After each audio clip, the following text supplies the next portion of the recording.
You have everybody selling crack in every neighborhood, but nobody is willing to go get the money where the money is stashed at.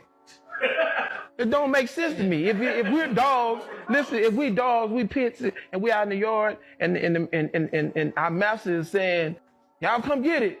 And we go run, and that one dog gonna be like, damn, the food up in the house.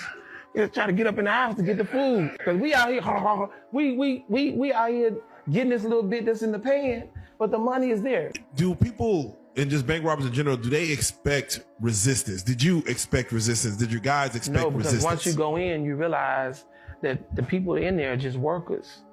Like they regular people. They want to go home. It ain't a tough guy. It ain't you understand what I'm saying? These are women who they're trained to give you the money. Once you learn that they're trained to give you the money, you like, they trained to give me the money?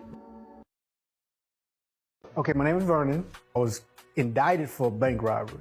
What is an amount of money that you were hoping to hopefully walk away with that would have retired you? $1 million. $1 million? $1 million. Vernon. You ain't gonna believe this, but I didn't do it for the money. You actually didn't even rob banks for money, really? That's correct. So what was it that motivated you? Back then, I didn't want my manhood was being challenged. I didn't like the fact that, I was being called a nerd, a square, geek. And so I was like, fuck that. I'm gonna show y'all, hey, look, I'm down with you. I can do everything y'all do. I might be new to this, but let's go do it. But you already been to the military. Like, you've been with girls, but you still had doubts. Yeah, I had doubts. Man, okay. Who approached you about robbing banks? Like what was that approach? What was that pitch? Well, it really first started with fast food places. We didn't just jump into kind of back up a little bit. Hold on. Can we cut just for 1 second? I have one question. Can we cut? Yeah. We're not live. Okay. Yeah, because this is kind of stay accurate. Because this is kind of for you. Because I don't want to say nothing that'll really get me hurt later on. Remember, me and Larry started jacking first. Okay. And so I don't want to say anything about that part. Well, I don't remember who we jacked. Remember, I'm just following right along. I ended up getting cancer while I was in prison. Ended up getting thyroid cancer, which the doctor told, he called me and he said, man, I got some good news and bad news. I was like, man, what's the good news? He said, you finna go to one of the best prisons in the BOP.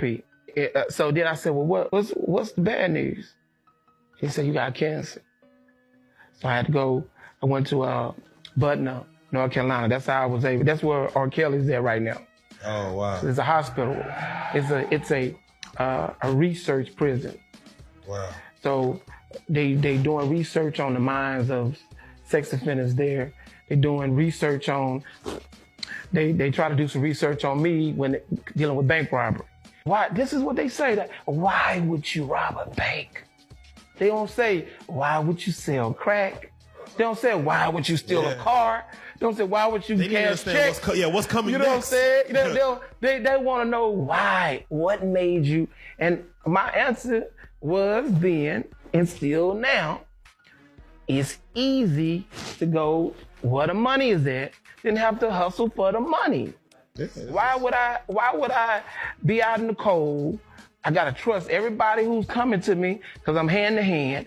I don't know what the plug gonna do. The plug can get caught and he can tell on the lower people. It's happened. Yeah. It happens all the time. It's just like they were trying to get in my head to try to figure out, like, black men don't rob banks either. Mm-hmm. That's another thing. They just don't do it. You know what I'm saying? What ended up happening with the cancer? Oh, I ended up getting the best treatment that the federal government could give somebody. Right. Because if I would have been in the state, I'd have died. I mean, they just ain't paying money to help. Am I right? They're not paying money to save your life. You're just gonna ride. But in the feds, they're gonna send you to the best places where the governors and all these different people, they're gonna send them to the best cancer. And I got the best treatment. I was wondering, why do they like you're a criminal. Like, is it their obligation to save? I don't know. I don't know. I don't know what that's about. I just know that well, first of all, being in the feds, you just gonna get the best treatment. Yeah. You gonna get the best treatment that money can buy. They flew me in a little jet, wood grained up. I mean, Learjet. Yeah, they flew me in a wood from Atwater to North Carolina and they was like, man, you know how much this cost? This was the U.S. Marshal. He told me in the jet. He was like, you know how much this cost? I'm like, nah, man. So let me get some of them Pringles. Like, damn, I ain't never been no little jet. You know what I'm saying? And then he was like, he showed it to me. You know, it was like $60,000. Somebody's whole year of working.